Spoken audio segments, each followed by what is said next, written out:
So welcome everyone to this is now the fourth ESI talk actually. Welcome everyone. We're really excited to have Earl Miller today as our fourth speaker.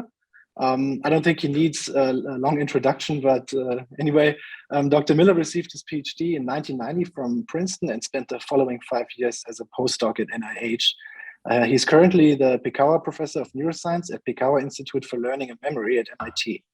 His work over the last years has produced numerous highly influential papers in the field of working memory, attention, decision-making, and learning, with a special focus on the role of prefrontal cortex. A recurring theme in Dr. Miller's research is how neuronal rhythms can shape cognition and behavior. Therefore, I find it quite fitting that today's talk is titled Cognition is Rhythm. So welcome, Earl, and I would say the screen is yours. Thank you very much. It's a great pleasure to be here, and I thank you for the invitation. So let's jump right in. So what does our lab do? We study executive brain functions. Executive brain functions are the brain functions that do all the critical thinking when we think about high-level cognition: planning, focusing attention, learning and following rules, organizing thoughts. It involves functions like working memory, decision-making, attention, predictive coding. And the way we study executive brain functions is we record electrical signals, action potentials, local field potentials from the brains of non-human primates trained to perform cognitive demanding tasks. And we use computational modeling and analytics to try to make sense of these signals. And why do we do it? Well, we want to understand the brain. We want to understand cognition. That's all very cool and very fun. But we also want to understand cognitive dysfunction and diseases such as autism, schizophrenia, and attention deficit disorder, so we can open up pathways to new treatments for those diseases. Now, what are executive functions? Well, executive functions are the cognitive processes for selecting and monitoring behaviors that facilitate the attainment of goals. This requires the learning and use of top-down information, essentially the rules of the game, the goal-related knowledge of how our world works, what goals might be out there, what behaviors have been successful at achieving those goals in the past, or what might be successful in the future. And this learning and use of top-down information is thought to be a major function of the prefrontal cortex, illustrated here in this very nice review by Berridge and Arnsten. The prefrontal cortex is thought to absorb all this top-down information and use that to guide activity in the rest of the brain, so we can direct that activity towards attainment of goals. Now, over the years, we about 20 years ago, so we decided to begin to look at the role of the prefrontal cortex in absorbing top-down and using top-down information. And over the years, we've done a number of studies showing that the prefrontal cortex, if you train animals to do various tasks that require high-level top-down information, the prefrontal cortex absorbs and represents this information in a big way. All sorts of things that you need to make sense of the world and navigate a complex environment. So we taught animals things like monkeys to recognize shape categories, like cats versus dogs. When Andreas Nieder was in the laboratory, he trained monkeys to recognize numbers 1 through 5. In all these cases, we're asking our monkeys to recognize a cat or a dog or a number, not by focusing on what the things actually look like, the details of the sensory experience, but extract the essence, the things that make a stimulus, a cat or a dog, or correspond to a number 2 or number 3, regardless of how you present that number. And we've also studied the role of the prefrontal cortex in learning and representing high-level rules and principles, like same versus different, or up versus down. And I'll show you some other examples of that later in the talk. But the bottom line of all this work was that the prefrontal cortex seems to extract the goal-relevant structure of experience while discarding irrelevant details. So if you have the animal do things like recognize a number 4, regardless of how you present the number 4, what the prefrontal cortex represents is it responds to anything with 4 items in it and throws away the details of how that you presented that number, because that wasn't relevant to the task at hand. So the prefrontal cortex is only absorbing the information needed to solve the task at hand. Everything else is discarded. Now, when we first started doing this work about a little over 20 years ago now, we found something very curious. We found these effects. We would train a monkey to recognize cats versus dogs or small numbers or same versus different. And we saw these effects in 30 to 40% of randomly selected neurons in the prefrontal cortex. These are recordings with arrays of electrodes, so we weren't recording from single electrodes and single neurons and pre-selecting neurons for anything related to the task. We just randomly recorded from neurons in the prefrontal cortex and found that nearly half of them showed the effects I just described, all these high-level top-down information. Well, this is a problem because back, in the 20th century, when I was a graduate student, we used to think of the brain as kind of being like clockwork. Every neuron had one specific function, and neurons combine their signals from other neurons via physical connections. And that's what's illustrated here on the right. We have a bunch of units representing neurons back in primary visual cortex. They break down the visual scene into low-level features like small bars of light. Then with each stage of further processing, neurons at subsequent stages combine the signals of previous neurons at previous stages, and the response properties become more and more complicated until by the end you have neurons that will respond to things like complex shapes, or we have hundreds of millions of neurons in the brain. You go beyond that and you combine signals, and you have things like concepts like peace, love, and understanding. So this is the way we used to think of the brain. Every neuron had one specific function, and neurons combine signals because they have a physical connection. Well, then 34 to 40% of randomly selected neurons showing effect is a problem for this view of the brain, for this 20th century view of the brain, because the clockwork view of the brain posits that there should be a whole bunch of highly specialized neurons, all that do one thing. 40% of neurons doing one function doesn't make any sense at all. And when we first found these results, there was some skepticism, as there should be, because we're scientists, we're naturally skeptical. And we got explanations like, well, maybe the reason why 40% of your neurons are doing cats and dogs or numbers or same and different is because you spent so much time, spent weeks or months training the animals on this task, and maybe it's an abnormal situation. The task literally has taken over the brain. I never bought that explanation because our monkeys have like a couple months of experience solving these tasks, but we humans carry around decades of experience. I've been doing neuroscience for 36 years. I mean, like the kind of experience that we have is greatly far beyond anything monkeys have in performing these tasks. But I'm happy to say that through all the experimentation I showed you in the previous slide, and other people also started doing similar work, we found that the answer is that cortical neurons don't have a single function. They are multifunctional. They have something that we call mixed selectivity. In other words, they have different properties in different contexts. So if neurons really are multifunctional, this 30 to 40% is not a problem, because that means that those neurons could be doing other things in other contexts. So this idea of multifunctional mixed selectivity neurons has gradually been accepted. I think now it's widely accepted. But I think the studies that really nailed it down is work by my colleagues Stefano Fusi and Mattia Rigatti, using data that Melissa Warden collected in the lab. And they showed mathematically that this multifunctionality or mixed selectivity property is necessary for high-level cognition. It adds computational horsepower to the brain. It's like a neural bazaar where a wide range of information can interact. Information from all different sources can all intermingle in the same population of neurons. And that makes the brain smarter, allows the brain, by adding this, it adds a high dimensional representational space that allows the brain to solve nonlinear problems instead of being limited to simple linear problems.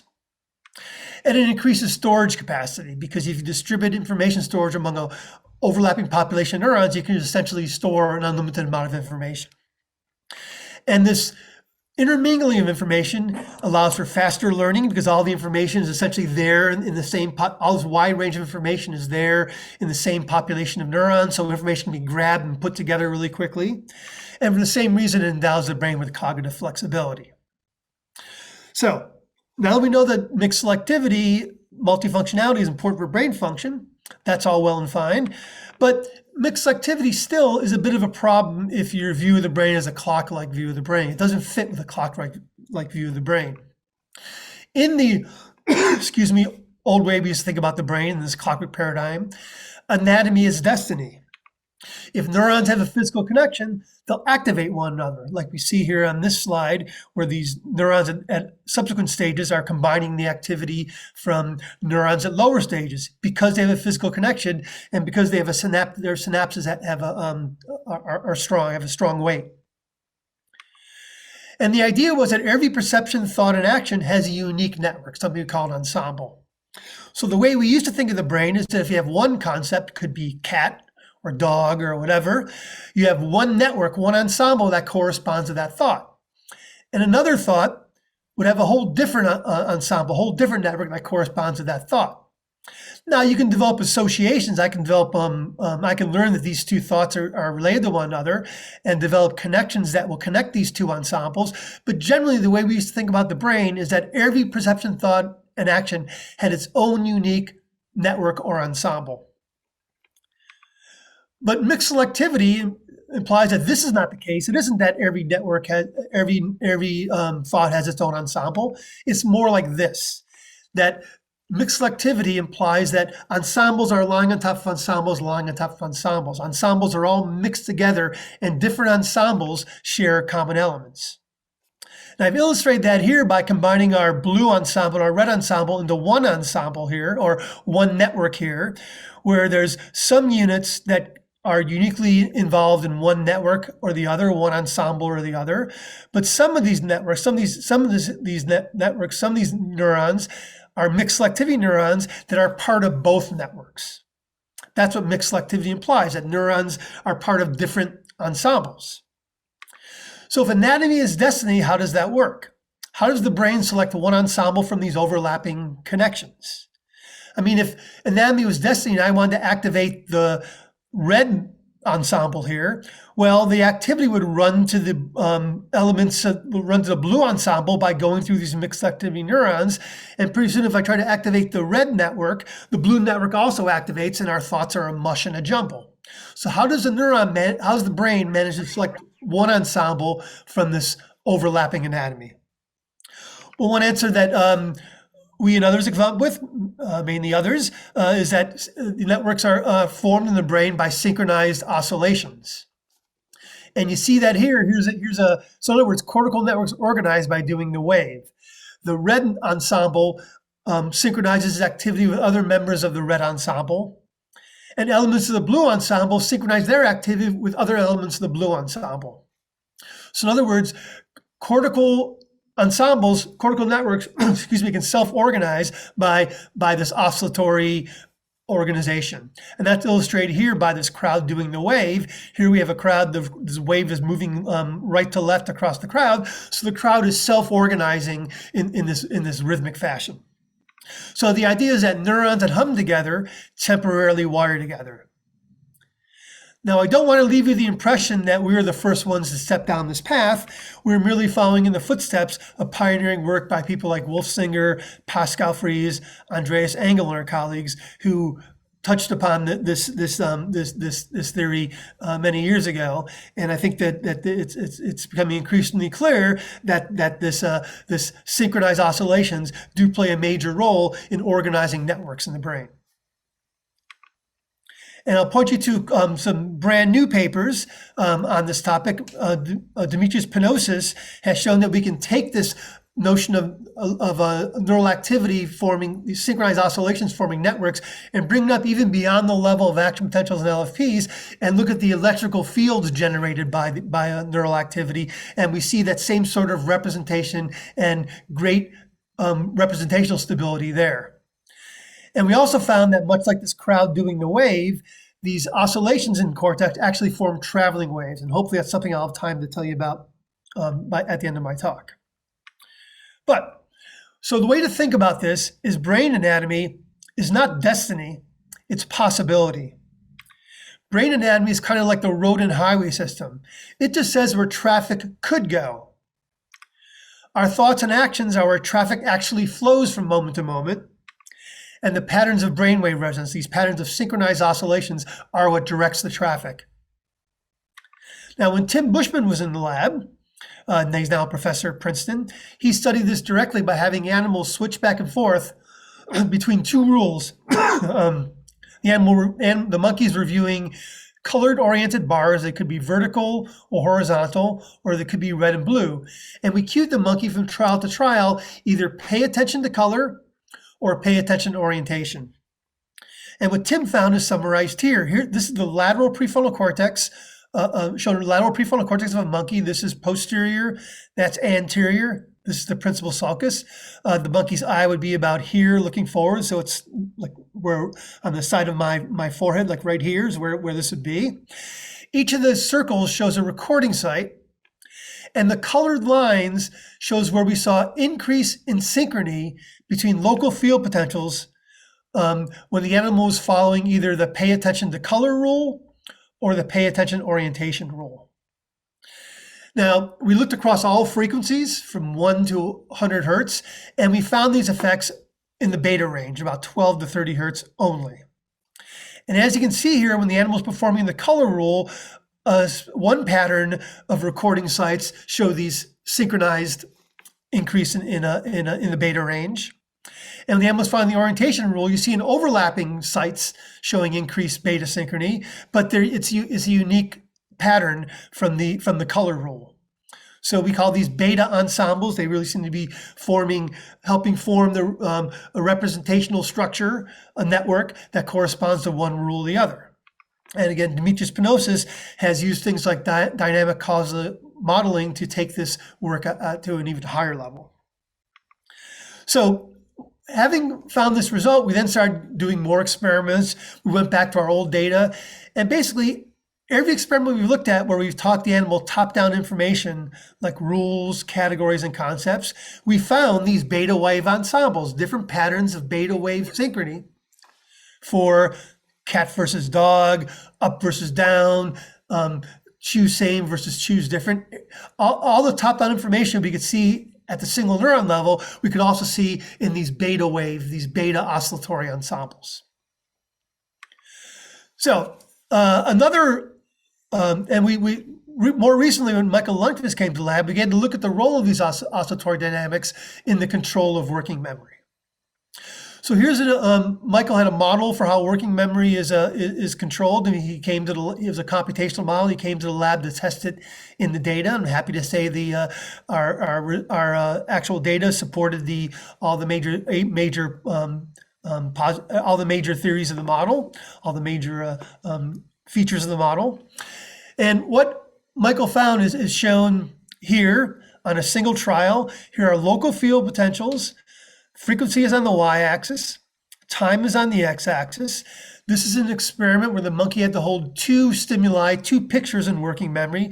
That's illustrated by S1 and S2. Here's where the first stimulus was presented. Here's where the second stimulus was presented. Here's the working memory delay. And the color shows the LFP power as a function of time. So what did Michael find? He found that sensory information in working memory, these two stimuli, the monkey that had the whole working memory, they were carried by bursts of spiking that were associated with bursts of gamma oscillations. And that's illustrated here. So the spiking carrying the working memories are co-occurring with bursts of gamma oscillations. There were also bursts of beta oscillations, as you see here, colored by the red circles. They were interspersed with the beta oscillation. The beta oscillations were interspersed with the gamma oscillations. In fact, we found that the beta and gamma bursts were anti-correlated. So that's what's shown here. Now, this was a single trial. Here's an average across trials. This is the burst rate for all the gamma bursting shown in the top curve, the reddish curve. And the brown curve shows the burst rate for the beta oscillations. And as you can see, there are mirror images of one another. Gamma goes up along with spiking during encoding of stimuli in working memory. And it drops down in the beginning of the working memory delay, then gradually rises up over the course of the delay. And beta shows the exact opposite. It drops down when gamma goes up, and it goes up when gamma goes down. So beta and gamma are anti-correlated. Well, if the sensory information, the actual contents of working memory is being carried by spiking and carried by gamma bursting associated with the spiking, what's beta doing? What's this anti-correlated beta doing? Well, you probably remember, because I just mentioned it a couple minutes ago, is that beta carries top-down information. And what that led us to speculate is that maybe this is how top-down control of working memory works. The most important thing about working memory isn't that you can hold stuff in mind, it's that you have volitional control over what you hold in mind. You can choose what to hold in working memory. You manipulate your thoughts in working memory. You choose when to stop thinking about things. Working memory is the main mechanism by which your brain wrests control from the environment and turns it into its own internal state. So this may provide a mechanism by which we get top-down control of working memory. And the general idea is that beta is carrying the top-down control signals, and it has an inhibitory influence, a gating influence on gamma that's carrying the contents of working memory. So top-down information are the control signals by the brain carried by beta rhythms. They inhibit or gate the gamma rhythms carrying bottom information. Thereby, you can gate access to and clear out and manipulate the contents of working memory. Now, Michael Lundquist published a paper 4 years ago now, where he actually showed in great detail how these gamma and beta bursts can control access to working memory, can manipulate information in working memory, and can clear out the contents of working memory. So I point you to that paper if you want to know those details. But it clearly showed there's this gamma beta cycling dance that corresponds to control operations of working memory. When Andre Bastos and Roman Lunis were in the lab, they started to look more closely at these beta-gamma interactions by using laminar electrodes to record from all layers of cortex simultaneously. Now, why did they want to do that? They did that because we know from anatomy that the deep layers of cortex are the feedback layers that carry feedback signals from the front of the brain to the back of the brain. Whereas the superficial layers of cortex, they feed forward information, sensory information, from the back of the brain to the front of the brain. So if this hypothesis is correct, we would expect to see more top-down beta in the deep layers of cortex and more bottom-up gamma feeding forward sensory information in the superficial layers of cortex. And long story short, that's exactly what they found. In fact, what they found by not only studying these rhythms, but also studying their interactions, is summarized in this slide. What they found was that top-down information, our putative control signals, are carried by deep layer beta. Deep layer beta, in turn, regulates superficial layer beta. Superficial layer beta is weaker than deep layer beta, but it's there. And Granger's causality analysis showed that the deep layer beta was regulating superficial layer beta.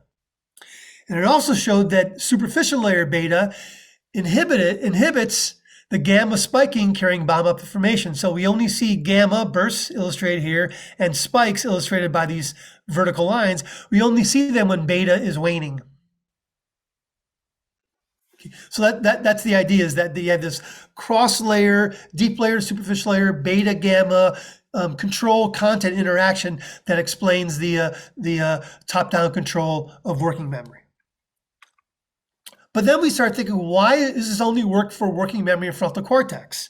In fact, you see these same dynamics, beta, gamma, anti-correlation. You see them all over the place in cortex. You see them in frontal cortex, parietal cortex, visual cortex. Michael Lundquist did a study where he recorded in all these cortical areas simultaneously and found these same push-pull beta, gamma interactions everywhere we looked. In fact, this is a well-known phenomenon in motor cortex. If you have subjects, if you tell them, get ready to press a button, but don't do it yet, you'll see beta, why they're inhibiting the response. The moment they get the go signal, beta drops, gamma goes up, and they press the button. So these same dynamics, beta controlling gamma, beta inhibiting gamma, could play a role in cortical functioning in general. So this suggests the fact that they exist all over cortex suggests that similar mechanisms are play all over cortex. Now, one thing I'll mention, just a little housekeeping here, is that Michael found in the study where he recorded from frontal, parietal, and visual cortex that all the frequency bands actually increase slightly in frequency as you go from the back of the brain to the front of the brain. So beta in frontal cortex is alpha in visual cortex. It just they're just the same function, just a slightly lower frequency. So alpha becomes in visual cortex becomes beta in frontal cortex as you move forward in the brain. So now I'll be talking about not just beta, but alpha and beta, alpha being just below beta. Now, one thing we thought that this may play a role in is predictive coding. Predictive coding is something your cortex does all the time. The brain avoids sensory overload by constantly generating predictions of forthcoming sensory inputs. Your brain can't possibly process all the information flooding into your senses. So it makes these predictions, and predicted sensory inputs are suppressed. They're not informative. The brain saw them coming. The brain predicted them. They can't be that, they're not that informative. They're not interesting. However, unexpected inputs, known as prediction errors, are fed forward. The brain didn't see those coming. They weren't predicted, so they're fed forward, they're fully processed, and it updates our mental model of the world so we can make better predictions in the future. Now, our hypothesis, everybody agrees that predictive coding is something the brain does. In fact, it's a major theory of autism now, deficits in predictive coding. But no one really knows how the brain does it yet. One hypothesis is that there's specialized prediction circuits at every level of cortical processing that compute mismatches between predictions and sensory inputs, generates prediction errors. But we have a simpler hypothesis based on our alpha, beta, and gamma dynamics, namely that beta carries predictions, beta suppresses the gamma that would feed forward those predictions, and prediction errors are feeding forward by gamma, are the sensory signals fed forward by gamma that were unaffected by beta. So you don't need specialized circuits at every level of processing. You just need to send beta predictions via beta that target all the circuits in visual cortex or sensory cortex that would process a predicted input. Then the prediction errors are anything that hasn't been touched, that's been unaffected by beta predictions. So Andre Bastos, when he's in the lab, we did an experiment in collaboration with Nancy Coppell at Boston University, and we found evidence that supports this hypothesis. The animal was performing a working memory task where the objects the animal was holding a working memory were either unpredictable to the animal or they were highly predictable, like the same object multiple trials in a row. And what's shown here on this slide is the results of recordings from parietal cortex, area 7A, and area LIP, the frontal cortex, the frontal eye fields, and prefrontal cortex, and area V4. The blue shows the increase in coherence in alpha beta whenever the object was predictable, and gamma shows the coherence whenever an object was unpredictable, when it was a prediction error. The color indicates whether the synchrony was higher for predictable versus unpredictable in the case of prediction, blue, and the red shows prediction errors. The thickness of the line shows a degree of synchrony. So as you can see, for gamma, feed forward prediction errors dominate everything. It's pretty much all you see in gamma, feed forward prediction errors. Increased gamma coherence to unpredictable objects, I should say. And for alpha and beta, what we see is largely alpha, beta dominate whenever an object was predictable, whenever it was not a prediction error.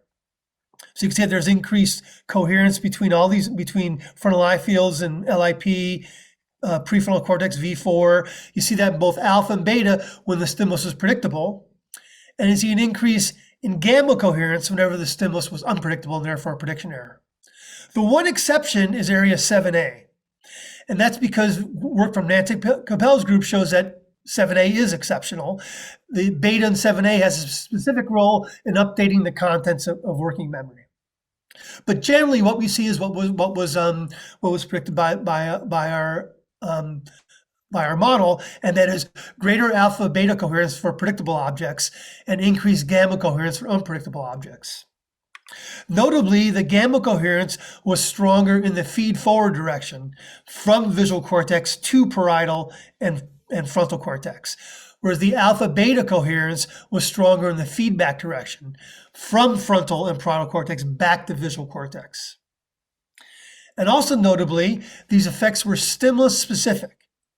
The effects were strongest at the recording sites, where the spiking at that recording site preferred that specific unpredicted or predicted stimulus.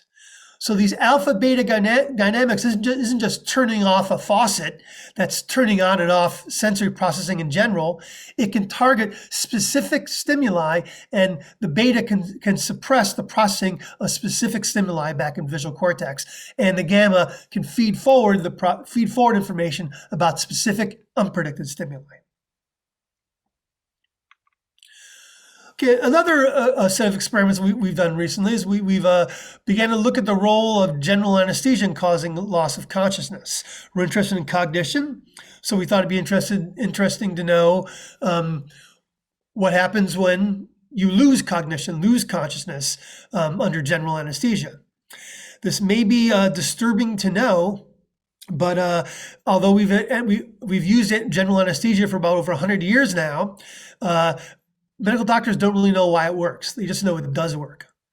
So this work is done in collaboration with Emory Brown's laboratory. Emory Brown is professor of neuroscience in our department, but also an anesthesiologist at Massachusetts General Hospital. So he's very interested in what causes unconsciousness and what we can do to make general anesthetic safer and more effective. So it used to be thought the folk wisdom was that anesthesia just kind of turns off your brain. Well, it doesn't just turn off your brain. What it does is it drastically changes the oscillatory dynamics of your brain. So here's recordings from 4 different cortical areas. STG is the superior temporal gyrus, auditory cortex. PPC is the posterior parietal cortex. Here's the prefrontal cortex. Here's frontal eye fields. These are LFP recordings. And here's spike recordings for about 20 seconds in time. So what happens when the animal's completely awake, we see a lot of high frequency chatter. This is because of communication through coherence, because of these patterns of oscillatory dynamics, forming networks, unforming networks, reestablishing networks. There's a lot of high frequency chatter going on because there's a lot of thoughts and processing going on in the awake cortex. But after we anesthetize the animals with a common anesthetic called propofol, you see something very different. All that high frequency chatter is replaced by a low frequency 1 hertz delta wave humming once a second.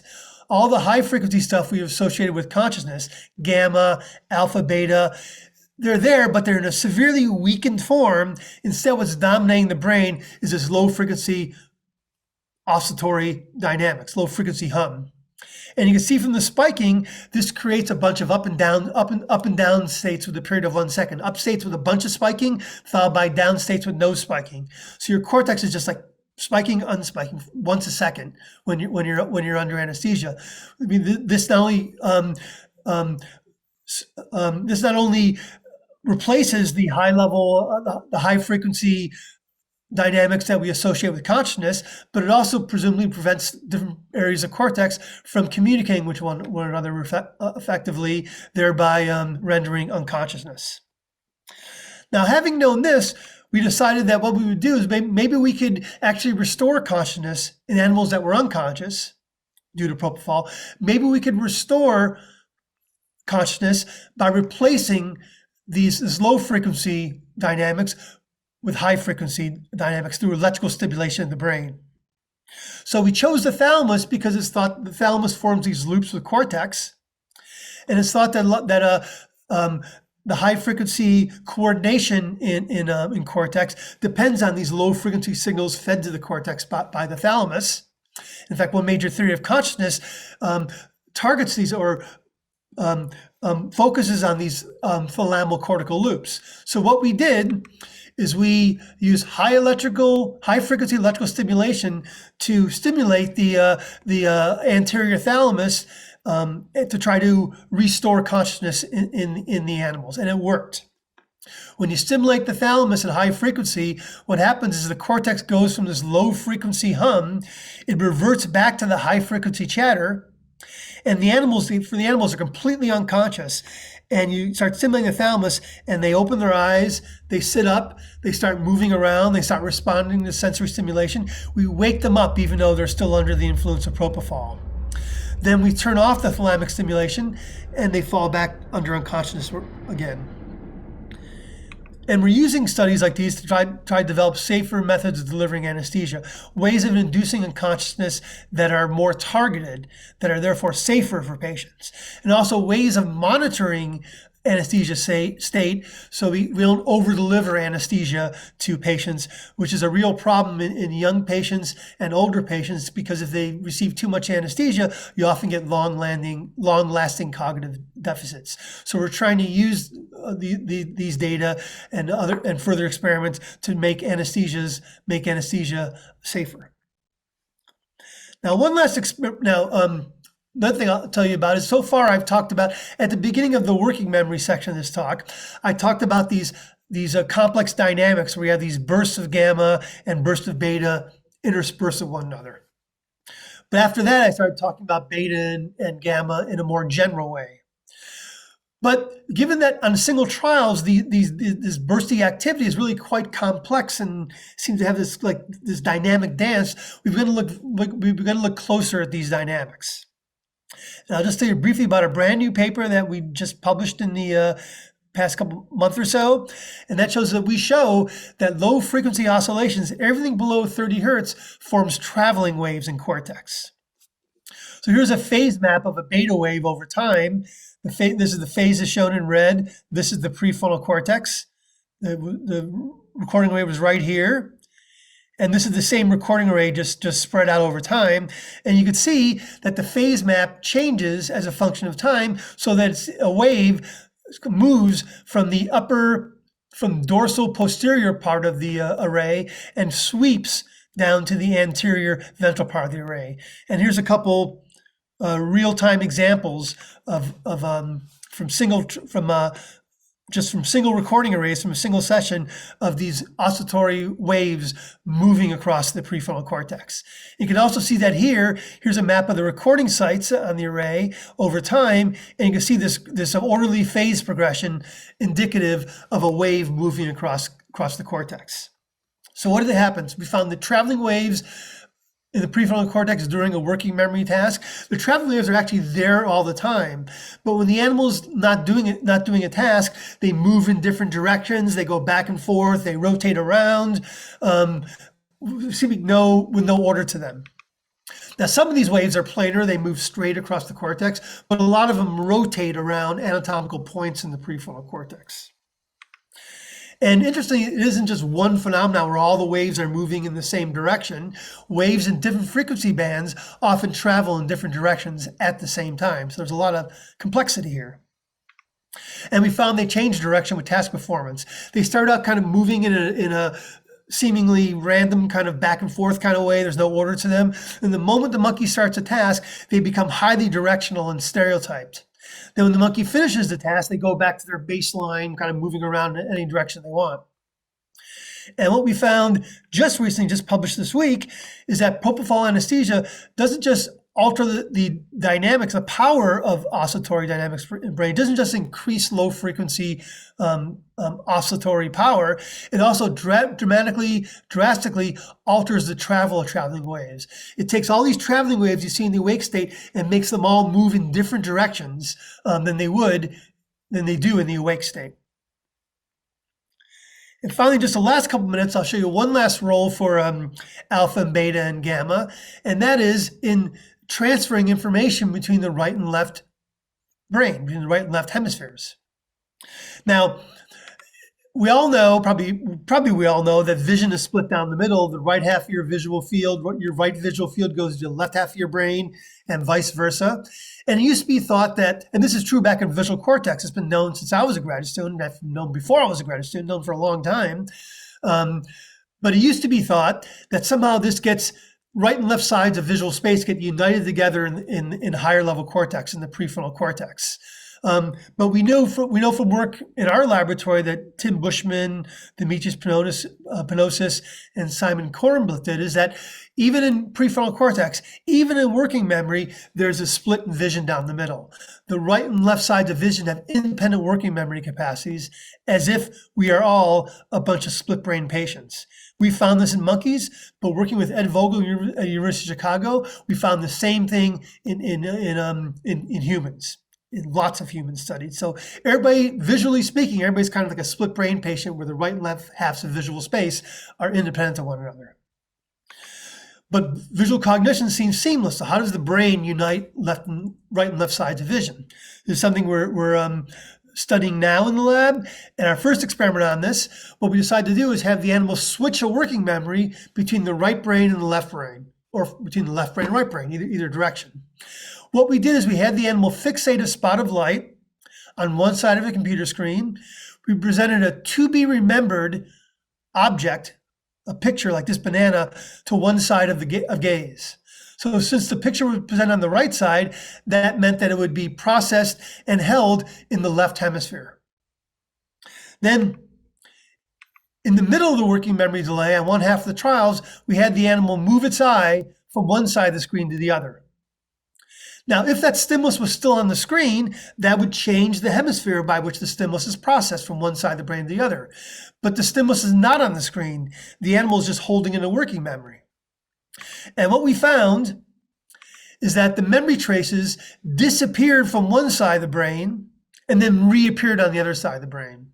So the working memory traces, as a result of this eye movement, changing gaze, moved the working memory from one side of the brain to the other. So the working memory would stay in register where the eye was now pointing. So for that particular result, I point you to our paper from last year. But what we found is that during this transfer of working memories from one side of the brain to the other, we saw the same push-pull beta gamma dynamics. I haven't talked much about theta yet. Theta is not very strong in cortex, but it cross-frequency couples with gamma. So theta and gamma are kind of one thing, and then in between that is beta, which is the inhibitory control signal. So here is the frequency on the y-axis. Now what we're measuring here is coherence in local field potentials between the right brain and the left brain, and this is at a function of time. Here's the saccade, that when the saccade occurred, that meant the working memory was going to be transferred from one side of the brain to the other. And what happens when the animal makes that saccade? First thing to happen is that beta decreases.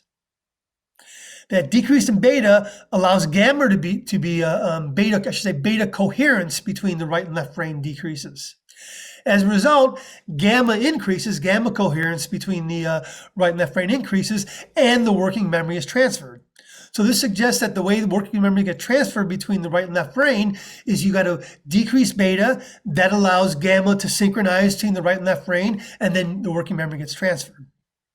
And in support of that, when we did Granger's causality analysis, we found that the direction of influence, the direction of synchrony, was always in the direction of the sender to the receiver. If the working memory was moving from left to right, that was the direction of the synchrony. If the working memory was moving from right to left, that was the direction of the synchrony. So the direction of the synchrony followed the direction of the working memory transfer. Okay, so to sum up, we argue that alpha beta is like a control signal that feeds back top-down information through cortex. It regulates the expression of gamma that traffics bottom-up sensory information by spikes associated with gamma, and that's the contents of sensory experience and working memory. And we think this is a modal cortical circuit. This balance, this interaction between alpha and beta and gamma is a modal cortical circuit that plays a general role in allowing the brain to exert top-down control over sensory processing, attention, working memory, predictive coding, motor output, and even the transfer of memories between the cerebral hemispheres. So with that, I thank you for your attention, and I thank you for the opportunity to tell you about our work. And most importantly, I thank all the students and postdocs in my lab who really do all the hard work in making these discoveries happen. Thank you.